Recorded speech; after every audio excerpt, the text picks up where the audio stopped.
অনেকদিন আগেকার কথা। একটি জঙ্গলে ঘন্টু এবং সন্টু নামে দুই ভাই ইঁদুর বসবাস করত। ঘন্টু ছিল বড়, ও ছিল পরিশ্রমী এবং সবার সাথে খুব ভালো ব্যবহার করত। ওর মনটাও ছিল খুব ভালো।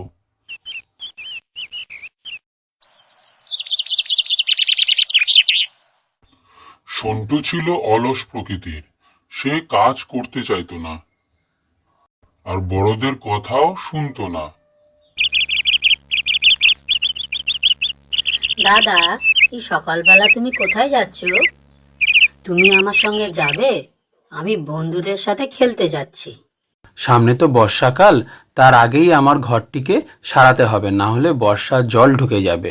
তোরও তো প্রয়োজন আছে, তুইও চল না আমার সাথে, একসাথে কাজ করব। হ্যাঁ হ্যাঁ, জানি জানি।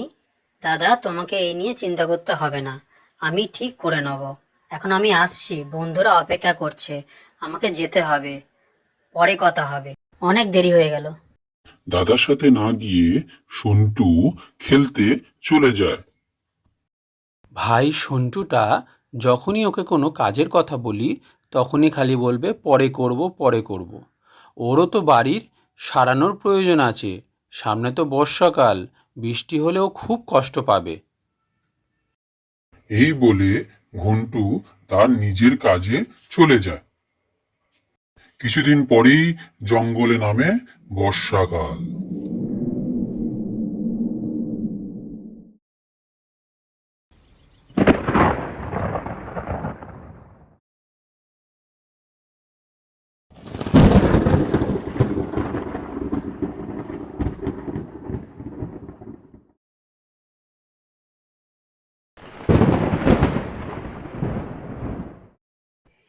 আকাশে এত বজ্রপাত হচ্ছে, এবার যদি বৃষ্টি নামে, কি করব আমি?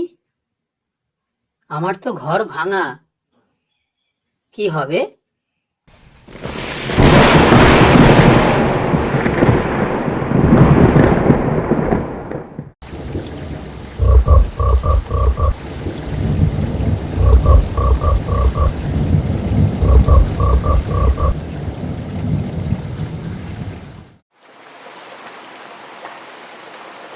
এখন আমায় তাড়াতাড়ি দাদার কাছে, দাদার বাড়িতে যেতে হবে।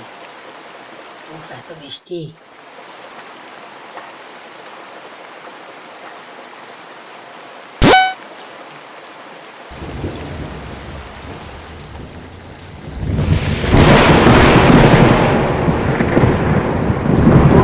খুব লেগেছে আমার। আমাকে সাবধানে আস্তে আস্তে যেতে হবে, না হলে পড়ে যাব।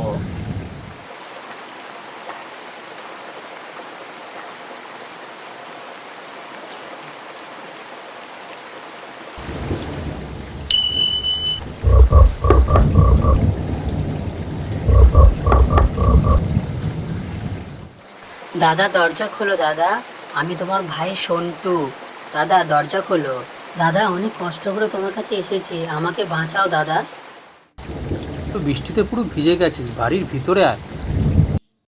ঘরের সৌন্দর্য সন্টু অবাক হয়ে দেখতে থাকলো। দাদা, তোমার বাড়িটা যে এত সুন্দর তা আমি জানতাম না। তুই যদি চাস তোর বাড়িটাও এরকম সুন্দর হতে পারে, তার জন্য তোকে পরিশ্রম করতে হবে।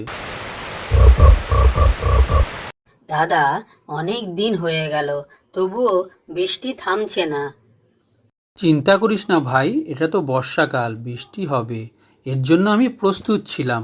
এক সময় বৃষ্টি থেমে যায় আর রোদ ঝলমল করে ওঠে। ভাই বৃষ্টি থেমে গেছে, বর্ষাকাল শেষ হয়ে গেছে। দাদা, এবার আমি আসি, আমার ভুল আমি বুঝতে পেরেছি। এবার আমি কঠোর পরিশ্রম করব, আর তোমার মতন সুন্দর বাড়ি বানাবো। হ্যাঁ ভাই, তুমি ঠিক কথা বলেছ, নিজের লক্ষ্যে এগিয়ে যাও। কিছুদিনের মধ্যে ভাই সন্টু কঠোর পরিশ্রম করে সুন্দর বাড়ি তৈরি করে এবং সেখানে শান্তিতে বসবাস করতে থাকে। বন্ধুরা, এই গল্পটি তোমাদের কেমন লাগলো জানিও। আবার আসবো মজার মজার গল্প নিয়ে।